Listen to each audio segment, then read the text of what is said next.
Hello,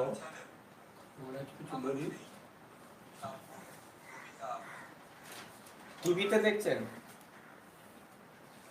মানে এটা প্রাণ চ্যানেল টিভিতে না, টিভিতে না,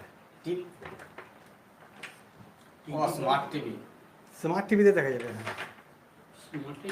এখানে আসছে না কেন লাইভটা? এই যে এসে গেছে। আচ্ছা আচ্ছা ঠিক আছে, অ্যাডজাস্ট করছেন, জাস্ট স্টার্ট হয়ে গেছে। সাইডে যান, সাইডে উল্টো দিকে যাচ্ছে না, ওটা দেখছি না, এসে গেছে। এবার এসে যাবে, দেখুন। হ্যাঁ, শুরু করে দিন। শুরু করে দিন। ঠিক করতে এসেছি তো, ঠিক আছে, একদিন আপনাকে ফোন করলাম। আচ্ছা ঠিক আছে। আচ্ছা আপনাদের সকলকে, যারা ঠাকুর মা স্বামীজির ভক্তবৃন্দ, আজকে সকলেই আমরা গৃহবন্দী। এমত অবস্থায় আমাদের যেটি কিছুটা আমরা প্রয়াস করার চেষ্টা করেছি, যতটা সম্ভব আমরা এই ঠাকুর মা স্বামীজির কিছু কথা, তাদের কিছু ভাবনা চিন্তা, তাদের সম্বন্ধে আমাদের কিছু পরস্পর ভাব বিনিময়, সেই উদ্দেশ্য নিয়ে আজকে আমরা প্রাণারাম চ্যানেলের উদ্যোগে, তারই একান্ত প্রচেষ্টায় আমরা এই চ্যানেলটি মাধ্যমে লাইভ স্ট্রিমিং মাধ্যমে ঠাকুর মা স্বামীজির কথা শোনার যে ব্যবস্থা করা হয়েছে, সেটা আপনাদের সকলের সহযোগিতা। আর যিনি আজকে আমাদের প্রধান, যার কথা আমরা শোনার জন্যে সকাল থেকে অধীর আগ্রহে অপেক্ষা করছি, আপনারা সকলেই প্রায় জানেন, স্বয়ং মাস্টারমশাইয়েরই প্রপৌত্র মাননীয় শ্রী দীপক কুমার গুপ্ত মহাশয়, যিনি কথামৃত নিয়েই সারা জীবন কথামৃত প্রাণ হয়ে রয়েছেন। তাঁকেই অনুরোধ করেছিলাম আমরা আজকে এই সংকট সময়ে কথামৃতর কিছু কথা, কথামৃতর কিছু অনুষ্ঠান, যাতে আমরা সকলেই কিছুটা কথামৃত পান করে নিজেরা শান্তি ও আনন্দ লাভ করতে পারি, তাতে তিনি সম্মত হয়েছেন। হয়ে আজকে আমাদের সেই কথামৃত অনুধ্যান করার জন্যে আমরা সকলেই প্রস্তুত। আপনারা আমাদের সশ্রদ্ধ নমস্কার ও কৃতজ্ঞতা এবং ধন্যবাদ জানাচ্ছি। সঙ্গে সঙ্গে মাননীয় দীপক গুপ্ত মহাশয়কে আমার যথাযোগ্য সম্মান ও শ্রদ্ধা ও নমস্কার জানাই। মাস্টারমশাইয়ের স্বয়ং অপুত্র, আমরা যেন স্বয়ং মাস্টারমশাইকেই হাতের কাছে পেয়েছি, তাই এই সুযোগ আমরা বারবার নেওয়ার চেষ্টা করব। আমাদের এই যে কদিন এরকমভাবে আমরা গৃহবন্দী অবস্থায় থাকব, আমরা চেষ্টা করব সপ্তাহে 3 দিন, সোম বুধ শুক্র, আমরা এইভাবে আপনাদের কাছে পৌঁছানোর চেষ্টা করব। আজকে প্রতি সোমবার আমি ওনাকে অনুরোধ করব কিছু কথা, ঠাকুরের কিছু কথা আপনাদের সামনে বলার জন্য। তাই আজকে আমরা সেই অমূল্য কথা শুনব, তার জন্য আমরা প্রস্তুত হয়ে আছি। এই বলে সকলকে ধন্যবাদ ও নমস্কার। ওম স্থাপকায় চ ধর্মস্য সর্বধর্মস্বরূপিণী অবতার বরিষ্ঠায় রামকৃষ্ণায় তে নমঃ। জননী শারদাং দেবীং রামকৃষ্ণং জগদ্গুরুং পাদপদ্মে তয় শ্রিত্বা প্রণমামি মুহুর্মুহুঃ। নমঃ শ্রী যতিরাজায় विवेकानंद सूरये सच्चिद सुख स्वरूपाय स्वामिने तापहारिणे।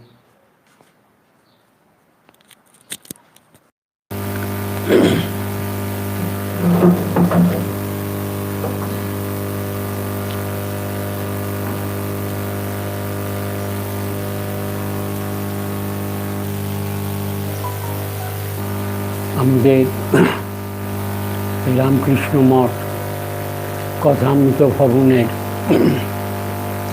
যিনি অধ্যক্ষ মহারাজ, তিনি একটা অসাধারণ উদ্যোগ নিয়েছেন যে আমাদের এই যে একটা সমগ্র বিশ্ব জুড়ে একটা সংকটপূর্ণ পরিস্থিতি, তাতেও ভক্তেরা যাতে ঠাকুর মায়ের স্বামীজির কথা শুনতে পান তার জন্য তিনি ব্যবস্থা করেছেন। তিনি আমাকে এই কথামৃত প্রসঙ্গ করার জন্য একরকম আদেশ করেছেন, তার জন্য আমি তাঁকে আমার কৃতজ্ঞতা নমস্কার জানাই। সকালবেলায় এই ভয়াবহ পরিস্থিতিটা চিন্তা করতে করতে আমার মনে দু চারটি লাইন বা দু চারটি চিন্তা আমার মনে এসেছিল, সেটা তখন আমি লিখেছিলাম। আমি যেটা লিখেছিলাম সেইটা আপনাদের আগে শোনাই, তারপর এই কথামৃত অনুধ্যান এই বিষয়ে আমরা প্রবেশ করবার চেষ্টা করি।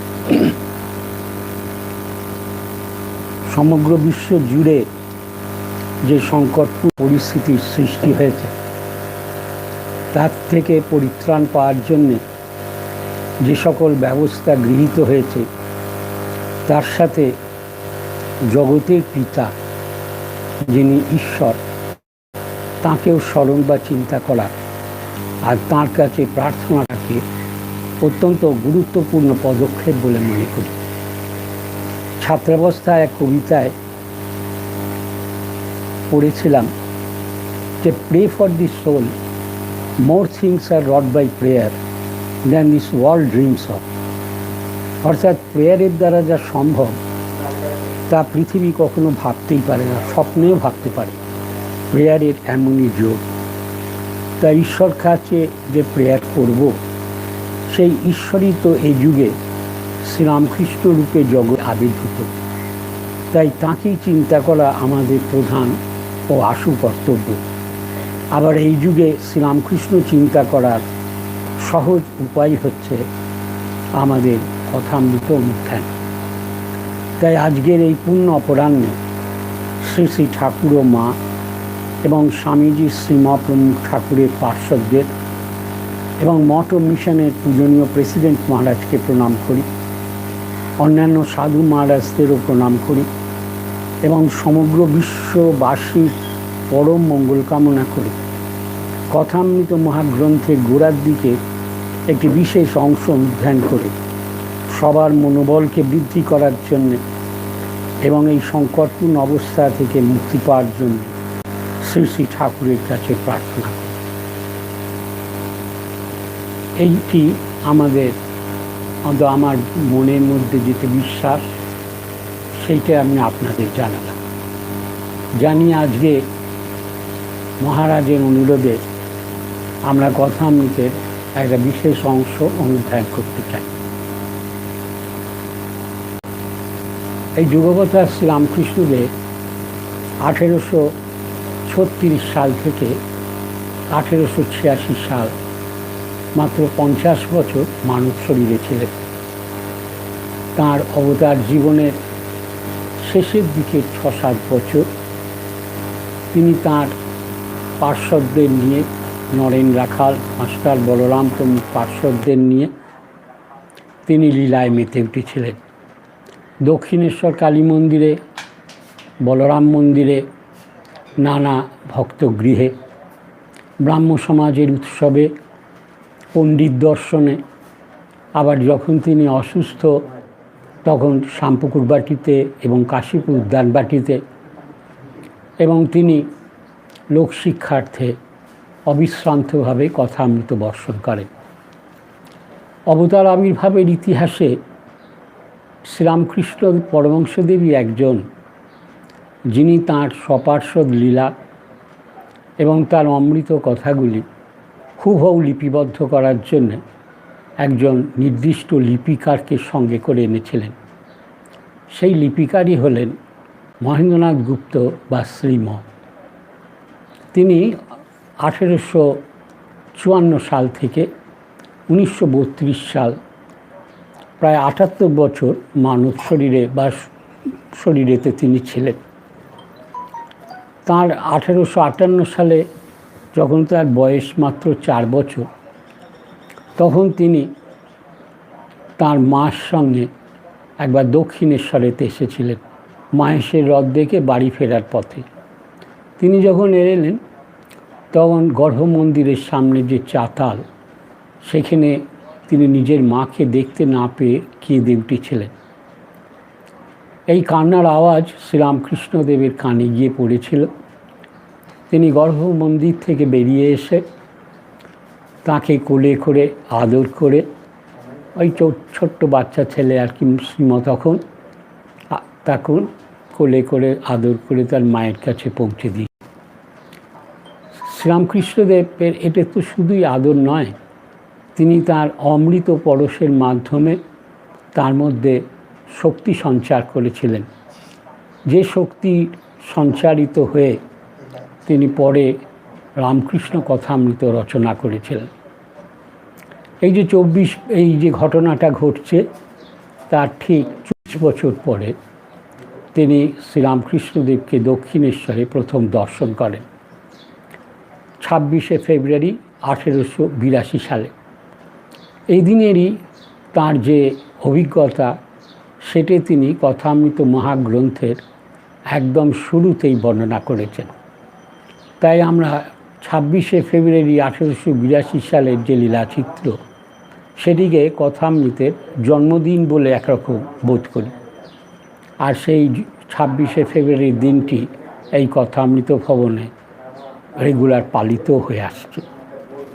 যাই হোক, তিনি কথামৃতর গোড়াতে তার বিবরণীতে দিচ্ছেন, গঙ্গা তীরে দক্ষিণেশ্বরের কালীবাড়ি।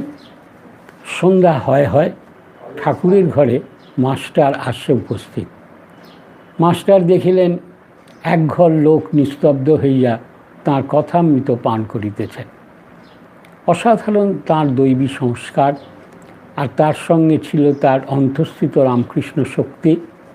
তার প্রভাবে তিনি প্রথম দর্শনেই তাঁর বোধ হয়েছিল যে সাক্ষাৎ সুখদেব হরিকথা কইতেছেন এবং সর্বতীর্থের সমাগম হইয়াছে, অথবা পুরীক্ষেত্রে শ্রীচৈতন্য মহাপ্রভু রামানন্দ স্বরূপাদি ভক্ত সঙ্গে বসে আছেন ও ঈশ্বরের গুণগান করিতেছেন।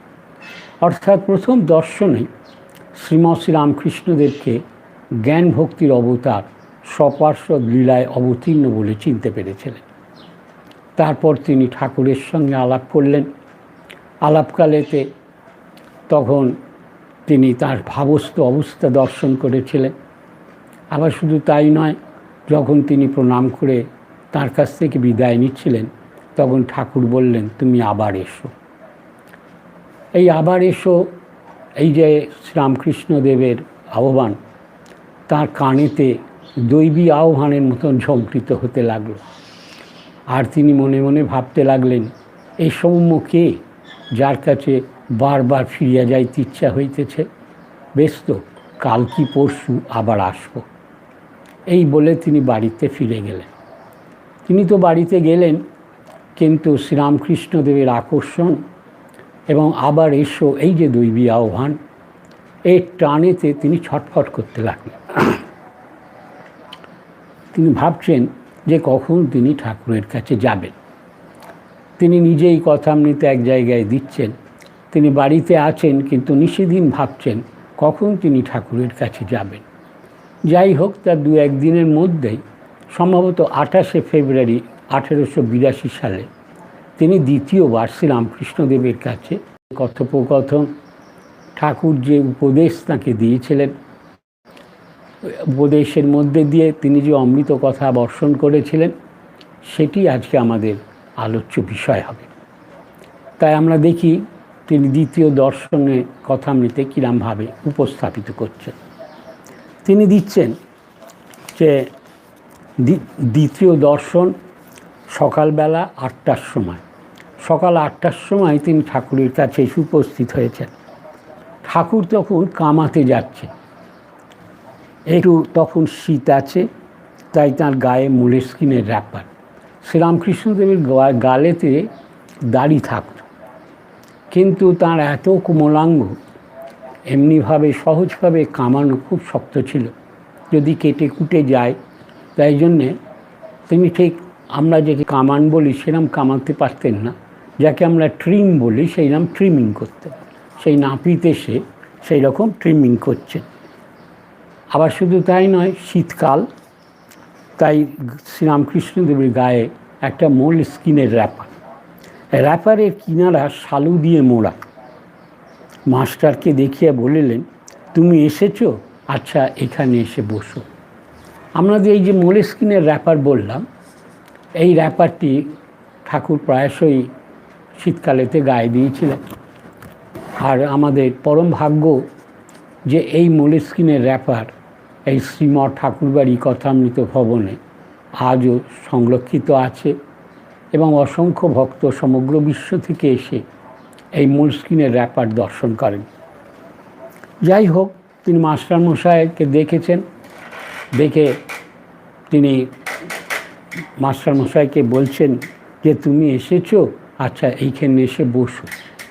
মাস্টারমশাই যেমন বাড়িতে ঠাকুরের জন্য ছটফট করছিলেন, ঠাকুরও তেমনি কিন্তু এই শ্রীমর অপেক্ষায় ছিলেন। তাই যেই না এসেছেন খুব তিনি আনন্দিত হয়েছেন, তাড়াতাড়ি তাকে বলছেন, তুমি এসেছো, বেশ হয়েছে, তুমি এখানে বসো। এই কথা দক্ষিণ পূর্ব বারান্দায় হইতেছিল।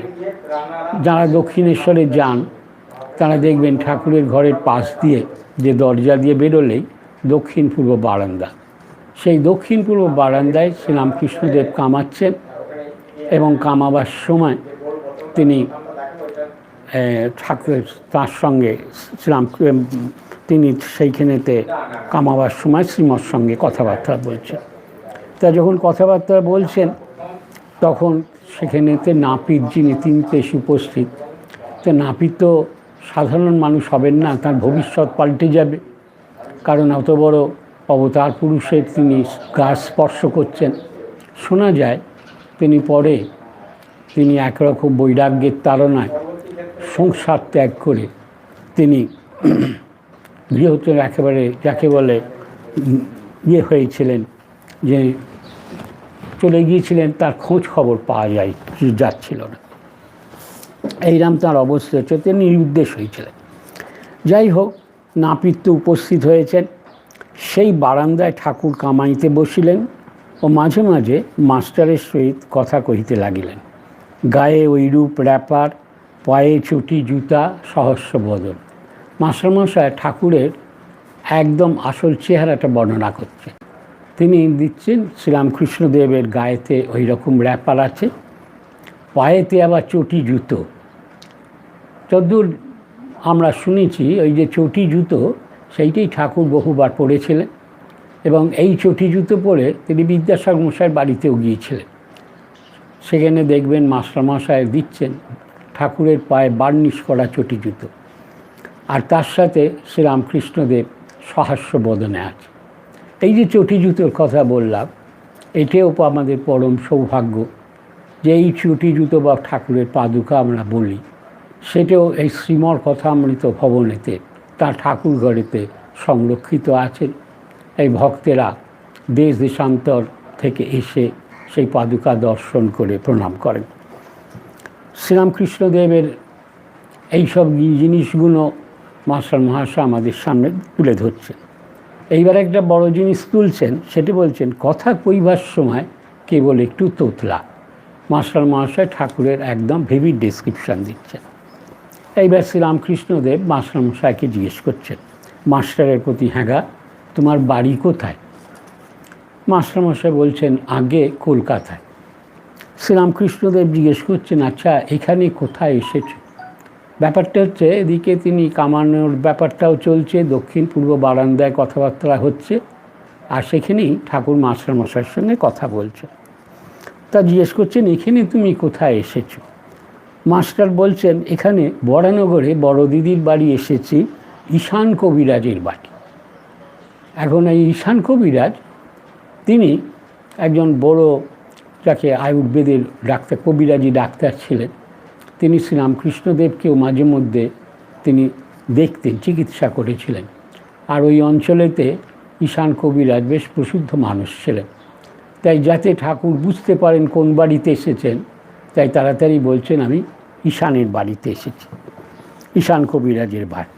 শ্রীরামকৃষ্ণদেব তো ঈশান কবিরাজকে চেনে, তাই বলে ও ঈশানের বাড়ি, মানে বলছেন ঈশানের বাড়িতে তুমি এসেছো, তার মানে শ্রীরামকৃষ্ণদেবের সঙ্গে যাদের পরিচিত তাদের কাছেই শ্রীময় এসেছেন এটিই জানাচ্ছে।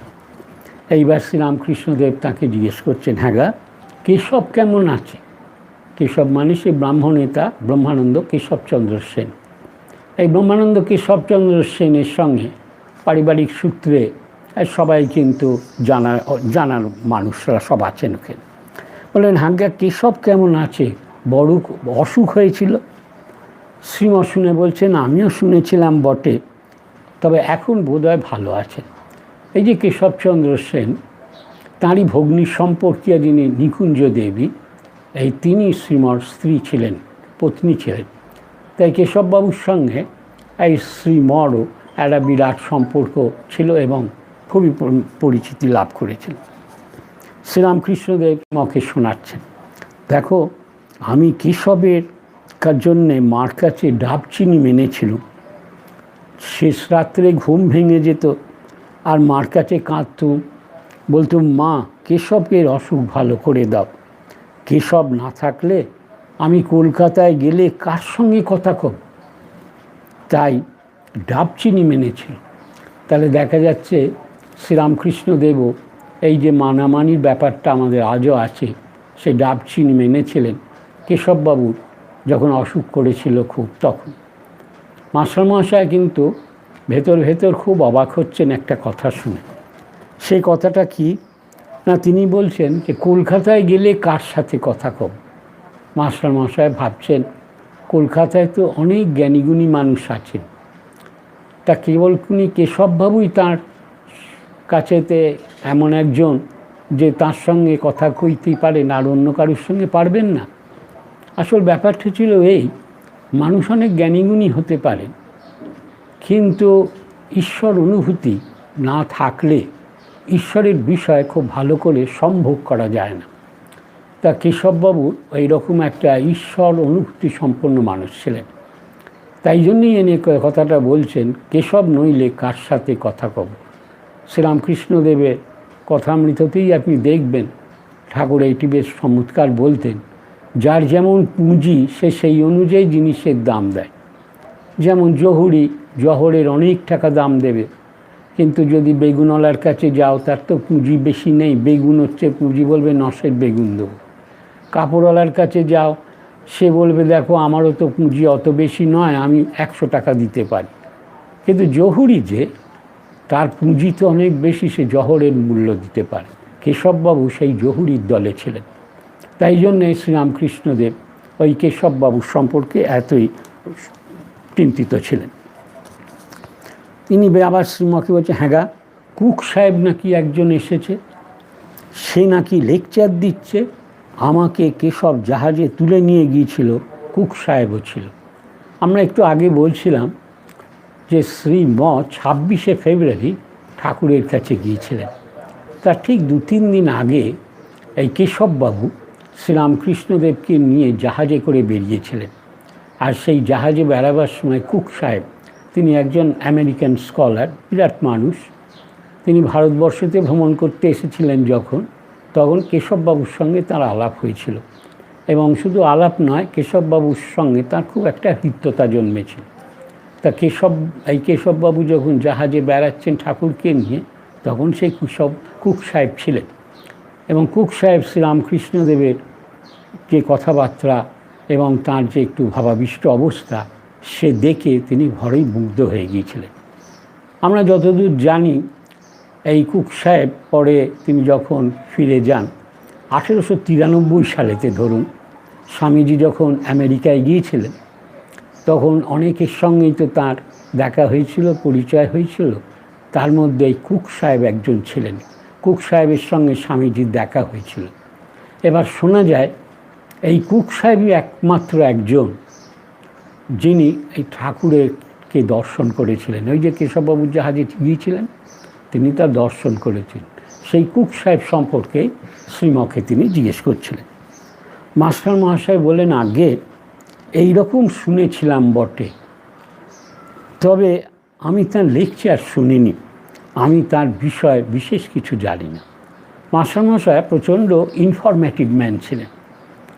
বিদ্যাসাগর মহাশয় বলতেন যে এরকম একজন ইনফরমেটিভ ম্যান আমি খুব কম দেখেছি। তিনি সব ব্যাপারে খবর রাখতেন। এই যে কুক সাহেব যে এসেছেন সে খবরটা তিনি রাখেন, তিনি দিচ্ছেন। এইরাম শুনেছিলাম বটে, কিন্তু তার লেকচার শোনেননি। তিনি বলছেন কুক সাহেব এসেছেন, এই খবরটা তিনি জানেন, তবে তার বিষয়ে তিনি আদৌ বিশেষ কিছু জানেন। শ্রীরামকৃষ্ণদেব এইবার একটি অন্য প্রসঙ্গেতে কিন্তু চলে গেলেন। এখন এই যে অন্য প্রসঙ্গে গেলেন, যিনি পাঠক তার মনেতে একটা ভাবনা আসতে পারে। তিনি হঠাৎ প্রসঙ্গের যে ধারাটা, স্রোতটা, সেটা তিনি একটু বদলে নিলেন। কিরাম বদলে নিলেন? তিনি বলছেন প্রতাপের ভাই এসেছিল, এখানে কয়েকদিন ছিল, কাজকর্ম নাই, বলে আমি এখানে থাকব। শুনলাম স্ত্রী পুত্র সব শ্বশুর বাড়িতে রেখেছে, তার অনেকগুলো ছেলেপুলে। আমি বললাম দেখো দেখি, ছেলেপুলে হয়েছে, তাদের কি আবার ওপাড়ার লোক এসে খাওয়াবে দাওয়াবে, মানুষ করবে? লজ্জা করে না যে স্ত্রী পুত্রদের আর একজন খাওয়াচ্ছে আর তাদের শ্বশুরবাড়ি ফেলে রেখেছে? আমরা অনেক করে বকলো আর কাজকর্ম খুঁজে নিতে বললাম, তবে এখান থেকে যেতে চায়। এই যে প্রতাপের ভাই, এখন ঠাকুরের কাছে 2-3 জন এরম প্রতাপবাবু বলে আসতেন, কিন্তু এইখানে এই প্রতাপ কোন প্রতাপ সেটা ঠিক এখনও সঠিকভাবে জানা যায়নি। কিন্তু প্রতাপ বলে যিনি ছিলেন তার এক ভাইয়ের সম্পর্কে শ্রীরামকৃষ্ণদেব বলছেন। ব্যাপারটা হলো এই, সোজাসুজি খুলে বলা ভালো, সেটা হলো মাস্টারমশাই যখন ঠাকুরের কাছে গিয়েছিলেন তখন তিনি একটু সাংসারিক অশান্তিতে ভুগছিলেন। তিনি সাংসারিক অশান্তিতে ভুগে তিনি একদিন বাড়ি থেকে বেরিয়ে পড়েছিলেন। বেরিয়ে পড়েই তিনি বরানগরে দিদির বাড়িতে গিয়েছিলেন। তখন এনারা তো ছোটোবেলা থেকেই এদের মধ্যে ঈশ্বরীয় ভাব খুব বেশি, তারা এইসব অশান্তি, সাংসারিক অশান্তি ঠিক সামাল দিয়ে উঠতে পারতেন না। তিনি বোধ করি যে তিনি তখন ঠাকুরের কাছে যেতে মনে মনে ভাবছিলেন, আমি তাহলে এখানে যদি থেকে যাই কিরাম হয়। মাস্টারমশাইয়ের যে মনের এই চিন্তা, তারই উত্তর কিন্তু ঠাকুর দিচ্ছেন। ঠাকুর তাকে জানাচ্ছেন যে তোর যদি এখানেতে থাকা এরম সম্ভব হবে না। কথাটা বুঝছেন? এই যে জিনিসগুলো মাস্টারমশাই নিজস্ব, সেটা একটু গোপন রাখছেন।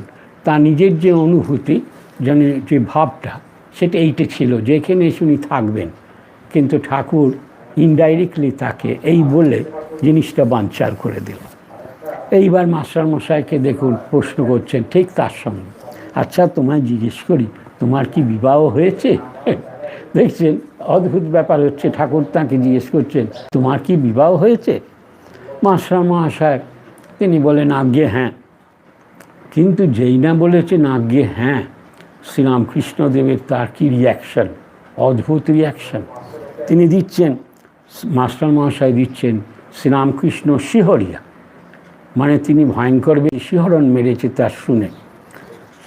শিহরণ মেরেছে, তিনি বলছেন ওরে রামলাল যা, বিয়ে করে ফেলেছে। মাস্টারমশাই বিয়ে করে ফেলেছেন, ঠাকুর বুঝতে পারছেন যিনি একটা বিশাল বন্ধনে পড়েছেন। এইরকম একজন মানুষ তিনি বন্ধনে পড়েছেন, এইটি শুনে তিনি অত্যন্ত দুঃখিত হয়েছেন এবং ভয়ে পেয়েছেন যেন তিনি একটুখানি তিনি শিহরিয়ে উঠেছেন। মাস্টার তার রিঅ্যাকশানটা কিরাম হলো দেখুন। তিনি দিচ্ছেন ঘোরতর অপরাধীর ন্যায় অবাক হইয়া অবনত মস্তকে চুপ করিয়া বসিয়া রইলেন। তাহলে মাস্টারমশাই নিজেই তাঁর ঠাকুরের এই শিহরণ দেখে খুব অবাক হয়ে গেছেন, ভাবছেন তাহলে তো আমি মহা অপরাধ করে ফেলেছি। আবার শুধু তাই নয়, অবনত মস্তক, তার মাথাটা নিচু করে ফেলেছেন। এত বড় অপরাধ করেছি সেটা তিনি মনে মনে ভাবছেন বুঝি। তারপর তিনি ভাবতে লাগলেন আচ্ছা বিয়ে করা কি এত দোষ? তিনি নিজেকেই জিজ্ঞেস করছেন বিয়ে করা কি তাহলে এত দোষ? ঠাকুরের চোখে মাস্টার মহাশয়ের বিবাহটা এতটাই দোষের ছিল এ বিষয়ে কোনো সন্দেহ নেই, তাই না? তা মাস্টার মহাশয়কে তিনি জানাচ্ছেন যে তুমি যে বিয়ে করেছো মানে কি জানো, তুমি ভয়ঙ্করভাবে বদ্ধ হয়ে ছেলে হয়েছে। এই যে একটি লাইন, তাতে দেখা যাচ্ছে ঠাকুর শ্রীরামকৃষ্ণদেবের কি অসাধারণ পার্সোনালিটি। কি ব্যক্তিত্ব! আমরা কি সিনেমা, কি থিয়েটারে শ্রীরামকৃষ্ণদেবকে একেবারে পাগলের মতন যেন একজন মানুষ বলে দেখি, কিন্তু তা কিন্তু তিনি ছিলেন না। তিনি একজন জাতপন্যায় ভালো রকম একটা ব্যক্তিত্ব পরায়ণ মানুষ ছিলেন। সেই ব্যক্তিত্ব পরায়ণ মানুষের সামনে শ্রীমা পর্যন্ত বেশ ভালোভাবে সমীহ হয়ে পড়েছেন। তিনি ভয়ে ভয়ে বলছেন, তিনি ভয় পেয়েছেন কথাটা যে উত্তর দেবেন, তার জন্যে তিনি ভয়ে তার ভেতরটা ঢিপ ঢিপ করছে, তিনি সেটা স্বীকার করছেন। ভয়ে ভয়ে বললেন, আগে ছেলে হয়েছে। ঠাকুর আবার আক্ষেপ করিতেছেন, যা ছেলে হয়ে গেছে, তাহলে আর একটা বন্ধনে উনি পড়েছেন। তাহলে এমনি বিবাহ করেছেন বলে একটা বিরাট বন্ধন, এইবার আবার ছেলে পুলে হয়েছে, তাহলে আর একটা বন্ধনে পড়েছেন। তাইতে মাস্টার মহাশয় তিনি অপ্রস্তুত হচ্ছেন, আর ঠাকুরও তাঁকে একরকম যেন অপরাধী জ্ঞান করছেন। মাস্টার মহাশয় সেটা দিচ্ছেন এইভাবে যে তিরস্কৃত হইয়া তিনি স্তব্ধ হইয়া রইলেন। এটা তাঁকে একরকম তিরস্কারের মতন তার যেন ভঙ্গি, তিরস্কৃত হইয়া তিনি স্তব্ধ হইয়া রইলেন। তাহলে যে জিনিস নিয়ে সাধারণ মানুষ গর্ব করে যে হ্যাঁ বিয়ে করব, ছেলেপুলে হয়েছে মানে সে সাকসেসফুল হয়েছে, যে বিয়ে থাও করেনি, ছেলেপুলে করেনি, সে তো বুঝি অপদার্থ, হ্যাঁ তার দ্বারা কিছু হলো না, এই তো সাধারণ মানুষের ধারণা। কিন্তু ঠাকুরের ধারণাটা কত উচ্চে সেইটা আপনি একবার ভেবে দেখুন। তিনি স্তব্ধ হইয়া রইলেন। মাস্টার মহাশয় বলছেন তাঁর অহংকার চূর্ণ হইতে লাগল। তার ভেতরের মধ্যে যে অহংকার, সেই অহংকারটা অতি স্মিত ছিল, অতি হালকা। তাই জন্যে তিনি দিচ্ছেন এই যে সামান্যটুকু যে তার অহংকার ছিল, সেটাও চূর্ণ হতে লাগলো। কারণ অহংকার যাদের ভেতর থাকে তারা সাধারণত অহংকারে যদি আঘাত লাগে তাদের ক্রোধ প্রকাশিত হয়, তারা রেগে যায়। অহংকার তাড়াতাড়ি ক্রোধকে এগিয়ে দেয়, তাই না? কিন্তু তিনি আদৌ রাগছেন না, তার মানে বোঝা যাচ্ছে তার অহংকারটা অতি খুব হালকা টাইপের ছিল, সামান্য ছিল। সেই অহংকারটা চূর্ণ হতে লাগছে। কিয়ৎপর ঠাকুর আবার তাঁকে কৃপাদৃষ্টি করিয়া সস্নেহে বলিতে লাগিলেন, দেখো তোমার লক্ষণ খুব ভালো, আমি কপাল চোখ এসব দেখে আমি বুঝতে পারি, জানো। তিনি বলছেন কপাল চোখ এসব দেখলে আমি বুঝতে পারি বলে বলছেন যে এই যে মাস্টারমশাইকে বলছেন তোমার কপাল চোখ এইসব দেখে আমি বুঝতে পারি। মাস্টারমশাইয়ের চোখের খুব প্রশংসা করতেন। যারা কথামৃত খুব ভালো করে পড়ে তারা দেখেন, যতদূর আমার মনে পড়ছে 14ই জুলাই 1885 সাল সেদিনের যে লীলাচিত্র, তাইতে দেখবেন ঠাকুর শ্রীমকে বলছেন, জানো সমাধি অবস্থায় আমি কি দেখলাম সমগ্র ব্রহ্মাণ্ড একটা শালগ্রাম, তার মধ্যে দেখলাম তোমার দুটো চোখ। দেখছেন, ওই দুটো চোখ দিয়ে তিনি শ্রীরামকৃষ্ণদেবকে এবং তার পার্শ্বদের অবতার এবং অবতার পার্শ্বদ বলে চিনতে পেরেছিলেন। তাই মাস্টারমশাইয়ের চোখ সম্পর্কে শ্রীরামকৃষ্ণদেব কত সজাগ ছিলেন বলে তার সব দেখলে বুঝতে পারি। এইবার তো বিবাহ হয়েছেন শুনেছেন, ছেলেপুলে হয়েছে শুনেছেন, মানে একটার পর একটা বন্ধনে পড়েছেন, এটা খুব বুঝতে পারছেন। এইবার তিনি চরম কথাটা বললেন, সেই দুটো বন্ধন কাটিয়ে ওঠা যাবে, যা হোক করে হোক। এইবার তৃতীয় বন্ধনটা কি সেইটা জিজ্ঞেস করছেন। বললেন আচ্ছা তোমার পরিবারটি কেমন? জিজ্ঞেস করছেন বিদ্যাশক্তি না অবিদ্যাশক্তি? এই দারুণ কথা তিনি গিয়ে বললেন তাকে। মাস্টারমশাই ঠাকুরের সামনে বসে কথোপকথন করছেন, কিন্তু একটু আগে বললাম তার তো অসাধারণ পার্সোনালিটি ঠাকুরের। এই ঠাকুরের সঙ্গে যখন তিনি কথা কইছেন তখন বেশ একটু তিনি নার্ভাস হয়ে রয়েছেন, টপাটপ করে তিনি যথেষ্ট নার্ভাস হয়ে রয়েছেন। তিনি তাই জন্যে এই বিদ্যাশক্তি অবিদ্যাশক্তি অত পড়াশুনো করে এসেছেন, কিন্তু অতটা তিনি বুঝতে পারেননি। তিনি বিদ্যা বলতে লেখাপড়ার কথা ভেবেছেন, একটু বইপত্র পড়া টড়া এইসব ভাবছেন। শ্রীরামকৃষ্ণদেবকে তিনি বলছেন, মাস্টার বলছেন আগে ভালো কিন্তু অজ্ঞান। দেখলেন, তিনি কিন্তু বলতে পারতেন না তিনি বিদ্যাশক্তির বা কিন্তু অবিদ্যাশক্তির, তা না, তিনি বিদ্যা অবিদ্যা জ্ঞান সব গুলিয়ে ফেলেছেন। কেন? ঠাকুরের সঙ্গে কথোপকথনে তিনি যথেষ্ট নার্ভাস হয়ে গিয়েছেন।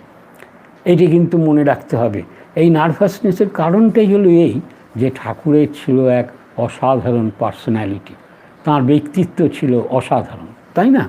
আমরা দেখতে পাচ্ছি কথামৃতে। এইবার শ্রীমা যেই না বলেছেন শ্রীমা অজ্ঞান, এই শ্রীরামকৃষ্ণদেব বিরক্ত হলেন, হয়ে বললেন, আর তুমি জ্ঞানী? এইখান থেকেই আমরা দেখি রামকৃষ্ণদেবের যে অমৃত কথার স্রোত সেইটে খুলে গেল। এইবার তিনি সেই অমৃত স্রোতের ধারা সব আমাদের বইতে লাগলো শ্রীরামকৃষ্ণদেবের মুখ থেকে। তো আর তুমি জ্ঞানী মাস্টারমশাইকে বলছে। মাস্টারমশাই কথামৃতে দিচ্ছেন তার মনের ভাবটি। তিনি জ্ঞান কাহাকে বলে, অজ্ঞান কাহাকে বলে এখনও জানেন না। এখন এই পর্যন্ত জানতেন যে লেখাপড়া শিখলে আর বই পড়তে পারলে জ্ঞান হয়। তখন কিন্তু ঠাকুরের কাছে শুনলেন যে ঈশ্বরকে জানার নাম জ্ঞান, আর ঈশ্বরকে না জানার নামই অজ্ঞান। ঠাকুর বললেন, আবার তুমি কি জ্ঞানী? মাস্টারের অহংকারে আবার বিশেষ আঘাত লাগিল। তাহলে তিনি বিয়ে করেছেন, এইটেতে প্রশ্ন তোলায় তার অহংকার ঘা খেয়েছে। এইবার তিনি আবার আর একটা প্রশ্ন করে বসেছেন। ওই যে বললাম তিনি ভীষণ নার্ভাস হয়ে গিয়েছেন। তিনি বিদ্যা অবিদ্যা লেখাপড়া জ্ঞান সব গুলিয়ে ফেলেছেন, তাই তো? তাই জন্যে তাকে আবার ঠাকুর বলছেন, হ্যাঁ বেশ ভালোভাবে কটাক্ষ করেই বলছেন, আর তুমি বুঝি জ্ঞানী? অর্থাৎ বলতে চাইছেন যে তুমি লেখাপড়া শিখতে পারো, কিন্তু ঈশ্বরকে জানার নাম হচ্ছে আসল জ্ঞান, আর সব অজ্ঞান। আমার মনে পড়ছে আমার জীবনের একটা ঘটনা। একজন মহারাজ ছিলেন, প্রাচীন মহারাজ তিনি। আমি যখন এমএ পরীক্ষা দিচ্ছি, তিনি মাঝে মধ্যে জিজ্ঞেস করতেন, তোমার ফল বেরিয়েছে? আমি বলতাম যে না মহারাজ, বেরোয়নি, আর কদিন পরে বেরোবে। এইবার একদিন গেছি, ফলও বেরিয়েছে, পাসও করেছি। এইবার যেই মহারাজের কাছে গেছি আমি বলছি যে মহারাজ আমাদের রেজাল্ট বেরিয়েছে, আমি পাস করে গেছি। মহারাজ এতটুকু আনন্দিত বা উত্তেজিত কিছুই হলেন না। আমি ভেবেছিলাম যে সন্দেশ প্রসাদ বেশি করে দেবেন। ওমা, তিনি আমায় ডাইরেক্ট বলে দিলেন, যে বিদ্যা লাভ করলে তাকে জানা যায় তাই বিদ্যা, আর সব মিছে। আমরা দেখি এই যে ব্যাপারটা, এইটাই শ্রীমকে তিনি জানিয়ে দিলেন যে ঈশ্বরকে জানার নামই জ্ঞান, আর ঈশ্বরকে না জানার নাম অজ্ঞান। যাই বলেন, মাস্টারমশাই দিচ্ছেন, তার অহংকারে বিশেষ আঘাত লাগে। তাহলে 1 নম্বর, 2 নম্বর হলো। এইবার 3 নম্বর। তখন মাস্টারমশাইকে এবার জিজ্ঞেস করছেন, আচ্ছা তোমার সাকারে বিশ্বাস না নিরাকারে বিশ্বাস? মাস্টারমশাই আবার ঘাবড়ে গেছেন, বললেন, সে কি, দুটো বিরুদ্ধ অবস্থা। সাকারে যদি বিশ্বাস হয় তাহলে আবার নিরাকার বলে কি করে বিশ্বাস হবে? আবার নিরাকারে যদি বিশ্বাস হয় তাহলে আবার সাকারে বিশ্বাস হবে। দুটো তো বিরুদ্ধ অবস্থা। তিনি খুব নার্ভাস হয়ে গিয়েছেন। যাই হোক, তিনি ঠাকুরকে বলছেন, আগে আমার নিরাকারে বিশ্বাস। তিনি তো ব্রহ্মানন্দ কেশবচন্দ্র সেনের খুব ঘনিষ্ঠ ছিলেন, ওনার সঙ্গে মেলামেশা করায় তিনি একটু নিরাকারবাদী হয়েছিলেন। তাই জন্যে শ্রীরামকৃষ্ণদেবকে তো সবে মাত্র এসেছেন, তাই তাকে বলে বসলেন, আমি নিরাকার, এটিই আমার ভালো লাগে। শ্রীরামকৃষ্ণদেব বলেন, বাহ, তা তো বেশ, একটাতে বিশ্বাস থাকলেই হলো। নিরাকারে বিশ্বাস, তা তো ভালোই, তবে বুদ্ধি করো না যে এইটি কেবল সত্য আর সব মিথ্যা। দেখলেন, তিনি জানিয়ে দিচ্ছেন, তুমি যেটা জেনেছো সেটাই সত্য ভেবেছ, আর বুঝি অন্য জিনিসগুলো বুঝি অসত্য, তা কিন্তু নয়। বললেন, এইটি যেন যে নিরাকারও সত্য আবার সাকারও সত্য, তবে কি যার যেমন ভাব, হ্যাঁ, সে সেটি নিয়েই থাকুক, তোমার যেটাতে বিশ্বাস তুমি সেটাতেই ধরে থাকো। এই যে ঠাকুর তাকে বললেন, মাস্টারমশায়ের মাথাটা ঘুরতে লেগেছে। তিনি খুবই মাথাটা তাঁর ঘুরছে, তিনি বুঝতে পারছেন না। তিনি দিচ্ছেন, ঈশ্বর সাকার আবার নিরাকার, দুই বিরুদ্ধ অবস্থা একসাথে সত্যি। এই কথা ঠাকুরের কাছ থেকে বারবার শুনে তিনি অবাক হয়ে যাচ্ছেন। এই কথা তিনি নিজেই স্বীকার করছেন, তো তা পুঁথিগত বিদ্যার ভেতর নাই। তাহলে বোঝা যাচ্ছে যে ঈশ্বরীয় ব্যাপারটা পুঁথিগত বিদ্যার মধ্যে মানে আঁকড়ে রাখা যায় না। পুঁথিগত বিদ্যার বাইরে অনেক কিছু আছে যে জিনিসটাকে আমরা ব্রহ্মবিদ্যা বলতে পারি। যাই হোক, মাস্টার মহাশয় ঠাকুরের কাছে এইটা শুনেতেও তিনি আবার অবাক হচ্ছেন। কিন্তু হলে কি হবে, তার তো ধাপে ধাপে অহংকার শূন্যতাটা আসছে। তিনি নিজেই দিচ্ছেন তাহার অহংকার তৃতীয়বার চূর্ণ হইতে লাগিল। এইবার তিনি একটুখানি তর্কের ভূমিকায় নামছেন। এতক্ষণ তিনি চুপ করে শুনছিলেন, কিন্তু এবার ব্রহ্মানন্দ কেশবচন্দ্র সেনের দল থেকে আসছেন। তিনি নানান রকম কেশববাবুর টেকচারও শুনেছেন। তাই জন্যে কেশববাবুর কাছ থেকে যেসব শুনেছেন ঠাকুরের কাছ থেকে সেই সব জিনিসগুলো বলতে চাইছেন। তিনি বলছেন, কিন্তু তৃতীয়বার চূর্ণ হইতে লাগিল, কিন্তু এখনও সম্পূর্ণ হয় নাই। মাস্টারমশাই নিজে কনসাস যে তার অহংকারটা প্রায় অনেকটাই ক্ষীণ হয়ে এসেছে, আর বোধহয় একটু বাকি আছে। তাই আর একটু তর্ক করতে যাচ্ছে, তাই আবার একটু তর্ক করিতে অগ্রসর হইলেন। মাস্টার আজ্ঞা তিনি সাকার, এই বিশ্বাস যেন হলো। তবে তিনি মাটির প্রতিমা তো নন। দেখলেন, এই যে মাটির প্রতিমা বা পৌত্তলিকতা, এইটিকে নিয়ে কেশববাবু খুব লেকচার দিতেন। তারা তো নিরাকারবাদী, তারা যারা মাটির প্রতিমা পুজো করে তাদের তিনি খুবই মানে করতেন, মানে অবজ্ঞা করতেন, তাদেরটা ঠিক নয় এইরকম আর কি বলতেন। তা ন্যাচারালি তিনি কেশববাবুর ওই কথা শুনে মনে একটুখানি সামান্য বল নিয়েই ঠাকুরকে বলতে গেছেন। হ্যাঁ, তিনি বললেন তিনি মাটির প্রতিমা তো তিনি নন। শ্রীরামকৃষ্ণদেব তাঁকে দারুণ কথা শোনালেন। মাটি কেন গো, সে যে চিন্ময়ী। দেখছেন মাস্টার মহাশয় এই অবধি দৌড় যে প্রতিমাটাকে মাটির প্রতিমা ভাবছেন, কিন্তু মাটির প্রতিমার মধ্যে যে প্রাণ থাকতে পারে, তিনি যে কথা কইতে পারেন, এসব তো তাঁর জানা নেই। ঠাকুরের এটা জানা আছে।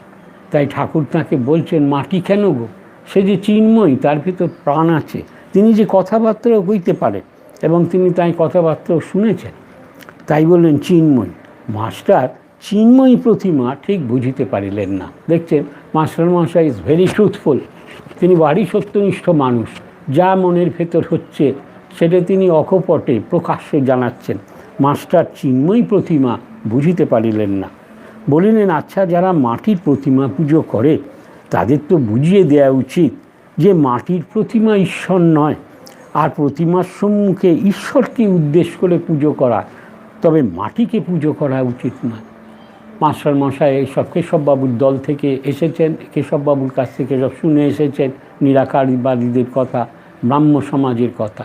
তিনি বলছেন যে দেখুন, লোককে তো বুঝিয়ে দেওয়া উচিত, তোমরা যে মাটিতে পুজো করছো, সে যদি করো তো ঈশ্বরের উদ্দেশ্যকে তুমি পুজো করছো, সেটা ঠিক আছে, তবে মাটিকে পুজো করা তো ঠিক নয়। এটা যেই না যে শ্রীরামকৃষ্ণদেব বলেছেন, এই মাস্টার মশাইকে তিনি বেশ ভালোভাবে ধমক দিলেন। এইতে মাস্টারমশাই অহংকারও যাচ্ছে, তার চেতনাও কিন্তু চৈতন্য হচ্ছে। এটা মনে রাখতে হবে। মানুষের যত অহংকার যায় ততই মানুষের ভেতরের থেকে চেতনাটা চৈতন্য জাগরণ হয়। তা মাস্টারমশাই চেতনাতে ক্রমশ জাগরণ শুরু হয়ে গিয়েছে। এইবার তার শেষ ধাপে এসেছেন। যেই না বুঝেছেন লোককে বুঝিয়ে দেওয়া উচিত, এইটা শুনেছেন যে এই ঠাকুর আবার বিরক্ত হচ্ছে। তাহলে ঠাকুর অনেকবার দু একবার বিরক্ত হচ্ছেন, বিরক্ত হয়ে তাকে বলছে, তোমাদের কলকাতার লোকের সেই এক, কেবল লেকচার দেয়া আর পর কে বুঝিয়ে দেয়া, আপনাকে কে বোঝায় তা ঠিক নেই। দেখছেন শ্রীরামকৃষ্ণদেব মাস্টারমশাইকে জানাচ্ছেন যে আগে নিজেকে বুঝতে হবে, নিজের জীবনটাকে তেমনিভাবে গড়তে হবে, তেমনিভাবে পালন করতে হবে, তবে তোমার বলার অধিকার থাকবে। যা আমি নই, হ্যাঁ, যা আমি জীবনে পালন করি না, যা আমার জীবনেতে স্ফুরিত হয়নি, সেইগুলো বলা মানে একরকম আত্মপ্রবঞ্চনা ছাড়া কি। মাস্টারমশাইকে জানিয়ে দিচ্ছে। তুমি বোঝাবার কে, যার জগৎ তিনি বোঝাবেন, যিনি এই জগৎ করেছেন, চন্দ্র সূর্য ঋতু মানুষ জীবজন্তু করেছেন, জীবজন্তুদের খাবার উপায় পালন করবার জন্যে মা বাপ করেছেন, মা বাপের স্নেহ করেছেন, তিনি বোঝাবেন। তিনি এত উপায় করেছেন আর এই উপায় করবেন না। যদি বোঝাবার দরকার হয় তিনি বোঝাবেন, তিনি তো অন্তর্যামী। যদি ওই মাটির প্রতিমা পূজা করাতে কিছু ভুল হয়ে থাকে তো তিনি কি জানেন না তাঁকেই ডাকা হচ্ছে? তিনি ওই পুজোতেই সন্তুষ্ট হন। ওর জন্য তোমার মাথা ব্যথা কিসে? তুমি বচন নিজের যাতে জ্ঞান হয়, ভক্তি হয়, তাই চেষ্টা করো। মাস্টার মহাশয় ঠাকুরের এই যে বিরক্তপূর্ণ উক্তি, অথচ পরম সত্যের উক্তি যেটা বললেন, সেইটা শুনে মাস্টার মহাশয় দিচ্ছেন এইবার তাঁর অহংকার বোধ হলো একেবারেই চূর্ণ হলো। এই যে তাহলে বোঝা যাচ্ছে মাস্টার মহাশয় বেশ ভালোভাবে তাকে শুদ্ধিকরণ করে নিলেন, তার ধাপে ধাপে অহংকারকে তাকে সরিয়ে দিচ্ছেন। কারণ তিনি জানেন যে একে দিয়েই পরে এই কথামৃত রচনা করাতে হবে। তাই যে যা জগদম্বা তো তাকে সেটাই জানিয়েছেন যে ভাগবত রচনার জন্য একজন আসবেন, এই তিনি তো মাস্টার মহাশয়। এখন মাস্টার মহাশয় যে রচনা করবেন তার জন্যে তাকে শুদ্ধিকরণ করে নিয়েছিলেন। আমরা কীরমভাবে শুদ্ধিকরণ করলেন না, তার অহংকারকে মুছে দিলেন। মাস্টার মহাশয় সম্পর্কে ঠাকুর নিজে মুখে বলেছিলেন অহংকার কি জায়গা? তবে হ্যাঁ, দু একজনের দেখতে পাওয়া যায় না। বললেন বলরামের নাই আর এর নাই। বলরামের নাই অবধি বলেছেন, আর এর নাই মানে মাস্টারমশাইয়ের ন্যায়ের বেলা অনেক কথা কয়েছেন। মানে এর ন্যায়ের বেলায় বললেন যা বিদ্যা তা অন্য কারু হলে সে বিদ্যার কত টেরিতম হতো, বিদ্যার কত অহংকার হতো। মাস্টার ভারী শুদ্ধ, এর অহংকার নাই, এর অভিমান নাই। দেখছেন এই যে অহংকার অভিমান শূন্যতা, এতেই ঠাকুর তাঁকে একেবারে মানে শুদ্ধিকরণ করে নিলেন। আর মাস্টার মহাশয় ও শুদ্ধ হয়ে গেল। এইবার এই কথা ঠাকুরের কথা শুনে এইবার মাস্টার মহাশয় কী ভাবতে লাগলেন সেটা আমরা দেখি। তিনি ভাবিতে লাগিলেন, দেখুন ইনি কিন্তু রাগ করছেন না। ওই যে অহংকারী লোক যারা হয় তারা কিন্তু খুব রাগ করে, তাদের অহংকারে ঘা পড়লে, অহমিকায় ঘা পড়লে তারা রেগে যায়, ক্রোধ হয়, তারা তখন অন্যরকম কথাবার্তা কয়। কিন্তু মহাশয় তো অহংকার শূন্য মানুষ, তাই জন্য আর অহংকার থেকে অহংকার শূন্যতা হলে কি হয়, মানুষের ক্রোধ যেমন কমে, আবার মানুষ জ্ঞান অর্জন করতে পারে। যার ভেতর অহংকার আছে তার জ্ঞান অর্জন হয় না। বই পড়ার জ্ঞান হতে পারে কিন্তু ঈশ্বরীয় জ্ঞানটা তার আসে না। অহংকারের সঙ্গে ঈশ্বরীয় জ্ঞানের এইরকম একটা সব মানে রিলেশন রয়েছে। অহংকার যদি ঢোকে তো ঈশ্বরীয় জ্ঞানটা হয় না, আর অহংকার যদি না থাকে তাহলে ঈশ্বরীয় জ্ঞানটা হয়। তাহলে আমরা দেখি মাস্টারমশাই কী ভাবতে লাগলেন। তিনি ভাবতে লাগলেন ইনি যা বলছেন তা তো ঠিক। দেখছেন এই জানা অহংকার যাদের চলে যায় তারা আত্মসমালোচনা করতে পারে, তারা ভাবে ঠিক তো ইনি যেটা বলেছেন তো ভুল বলেননি। তাই জন্য বলা হয় যে সমালোচক যিনি হন তিনি আসল আমাদের বন্ধু হন। কারণ তিনি বলায় আমাদের নিজেদের আত্মসমালোচনাটা যদি আসে তাতে আমাদের অনেক দোষ ত্রুটি নিজেরাই আমরা কারেক্ট করে নিতে পারি। তাই জন্য সমালোচকরা একদিক দিয়ে আমাদের বেশ পরম বন্ধুই হন, তাই তো। তাই তিনি যা মনের উপর মাস্টারমশায়ের মনের মধ্যে যে ভাব সেটা তিনি ভাবিতে লাগিলেন ইনি যা বলেছেন তা তো ঠিক, আমার বুঝতে যাবার কি দরকার? আমি কি ঈশ্বরকে জেনেছি না আমার তার উপর ভক্তি হয়েছে? বলছেন আপনি শুতে ঠাঁই পায় না, আবার শঙ্করাকে ডাকে। কি সুন্দর বলছেন যে নিজের অবস্থাটা যে কি মানে দুরাবস্থা সেটা তিনি প্রকাশ্যেই লোকের কাছে জানিয়ে দিচ্ছেন। তার মনের ভেতর যেটা হচ্ছে সেটা তিনি দিচ্ছেন। বললেন যে আমি না শুনি না, পরকে বুঝতে যাওয়া বড়ই লজ্জার কথা এবং হীন বুদ্ধির থাক। বললেন এটা খুব হীন বুদ্ধির মানে লো ইন্টেলিজেন্সের ব্যাপার, আবার কি বড় লজ্জার কথা। It is a very shameful affair যে আমি নিজেই আমার জীবনের মধ্যে সব হলো না, আমি অন্য লোককে বুঝতে যাচ্ছি, এটা কি ঠিক? আমার নিজেরই মায়ের ওপর কোনো ভক্তি ভালোবাসা নেই, আমি এখন মাতৃভক্তির ওপর বক্তৃতা দিচ্ছি, সাথে কি কতটা লজ্জার ব্যাপার হয় এবার ভেবে দেখুন। যিনি আত্মসমালোচক তিনি এতে বেশ ভালোভাবে উপলব্ধি করতে পারেন। আগে হও তারপর বলো, এটাই ছিল ঠাকুরের প্রেসক্রিপশন। যখনই কোনো পণ্ডিতের সঙ্গে দেখা হয়েছে শুনেছেন তিনি টেকচার দিচ্ছেন, ঠাকুর তাকে জিজ্ঞেস করছেন হ্যাঁ গা তুমি কি আদেশ পেয়েছ? অর্থাৎ কি না ঠাকুরের কাছ থেকে আদেশ পেলে তবেই তার কথার জোর হয়, নইলে ওটা কথার কথা হয়ে যায়, তাই না? তাহলেও যে তিনি লেকচার দিচ্ছেন আমাদের মতন মানুষ, যারা অতি সাধারণ মানুষ, যাকে বলে আমরা অতি দিনহীন মানুষ, আমরা যে আলোচনা করি সে আলোচনাতে নিজেদের উপকার হয়। কেন না, তাতে আমাদের ঠাকুরের আলোচনাতে আমাদের নিজেদেরই ঠাকুরের স্মরণ মনন করা হয়। আর এই আমাদের স্মরণ মনন করার জন্য এই যারা শ্রোতারা থাকে তারা আমাদের সাহায্য করে, তারা শুনে আমাদের কৃতার্থ করে, এই বিষয়ে কোনো সন্দেহ নেই। এই যে আমরা যেটা বলছি 5 জন মানুষ শুনছে, এই 5 জন মানুষ শুনে আমাকে কিন্তু প্রেরণা যোগাচ্ছে, এই প্রেরণা দানটা কিন্তু তারাই করছে, তাই না? সালাম দেয় কি, তাই জন্যে মাস্টারমশাইকে এই সব বলায় মাস্টারমশাই এই সব জিনিস ভাবতেন। তিনি ভাবছেন পরকে বুঝতে যাওয়া বড়ই লজ্জার কথা, হীন বুদ্ধির কাজ। বলেন এ কি অঙ্কশাস্ত্র না ইতিহাস না সাহিত্য যে পরকে বোঝাবো? এই যে ঈশ্বর তত্ত্ব, ইনি বলছেন মনে বেশ লাগছে। দেখছেন মাস্টার ঠাকুরের কথাগুলো শুনে অত্যন্ত আনন্দিত হচ্ছেন। তার ভেতরেতে যতগুলো অজ্ঞানতাটা ছিল সেগুলো সব আস্তে আস্তে সরে যাচ্ছে, আর তার ভেতরেতে তিনি অহংকার শূন্যতা এনে দিচ্ছেন। তাহলে আমরা দেখছি মাস্টারমশাইকে ঠাকুর শুদ্ধিকরণ করে নিলেন। এই শুদ্ধিকরণ করার কারণটাই হলো এই, উত্তরকালে তিনি তাকে কথামৃত রচনা করাবেন। সুতরাং কথামৃত রচনা করতে গেলে যেটা দরকার সেটা হলো একটা চোখ।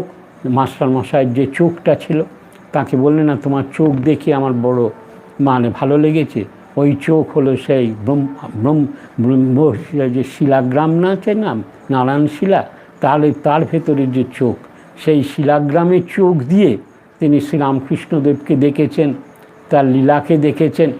আবার এই শুদ্ধ নিয়ে এই শুদ্ধিকরণ যে ঠাকুর করে দিলেন অহংকার শূন্যতা, এই অহংকার শূন্যতাটাকে নিয়েই তিনি কথামৃত লেখাবার জন্যে তিনি এগিয়েছিলেন। তাই আমরা দেখি মাস্টারমশাইকে তিনি প্রথমেই এই দুটো কাজ করিয়ে দিলেন। একটা দিয়েছিলেন চোখ দিয়ে, বললেন চোখটা তোমার এরকম সুন্দর ছিল, আর দ্বিতীয় তাকে অহংকার শূন্য করে দিলেন। এইবার যেই না অহংকার শূন্য হয়ে গেল, তিনি এইবারেতে আসল ঠাকুরের কাছে প্রশ্ন রাখতে আরম্ভ করলেন। সেটা কিসের প্রশ্ন না, ঈশ্বরীয় জ্ঞানের কথা। এইবার মাস্টারমশাই ঠাকুরের কাছে একদম টিপিক্যাল ছাত্র হলেন। তিনি মাস্টারমশাই হিসেবে স্কুল যেতে পড়িয়েছেন, কলেজে পড়িয়েছেন, এইবার ঠাকুরের সামনে তিনি হয়ে গিয়েছেন ছাত্র, এবং শ্রীকৃষ্ণদেব হয়েছিলেন তার গুরু, অর্থাৎ কিনা তার শিক্ষক। তাহলে এই যে প্রশ্ন এবার তিনি করবেন ছাত্র হিসেবে ঠাকুরের কাছে ঈশ্বরীয় সম্পর্কে, সেই বিষয়ে আমরা পরের দিন যখন সুযোগ পাব তখন আমরা আলোচনায় বসব। কারণ এর মধ্যে আমাদের প্রায় 1 ঘন্টার মতন আলোচনা হয়ে গিয়েছে দেখছি, সেই জন্য আমরা বেশিক্ষণ আর টানব না। আমরা আরও 2-4 মিনিট হয়ে বলবো। এটা হচ্ছে এই মাস্টারমশাই এই যে ঠাকুরের কথা শুনছেন, তার যে আনন্দ হচ্ছে, সে তো তিনি বহু কথা এই কথামৃততে আমাদের দিয়ে গেছেন। শ্রীরামকৃষ্ণদেবের সম্পর্কে এবং তার কথার সম্পর্কে তিনি কথামৃতে দারুণ চমৎকার উক্তি করেছেন। তিনি ঠাকুরের কথা সম্পর্কে তিনি বলেছিলেন, ঠাকুরের কথা শুনে বলেছিলেন যে দেখে মনে হচ্ছে সাক্ষাৎ সনাতন ধর্ম, মানে যতগুলো সনাতন ধর্ম আছে তার তো আসল রূপই তো দেখছি ইনি, তাই না? কথামৃতে চমৎকার সুন্দর লাইন আছে।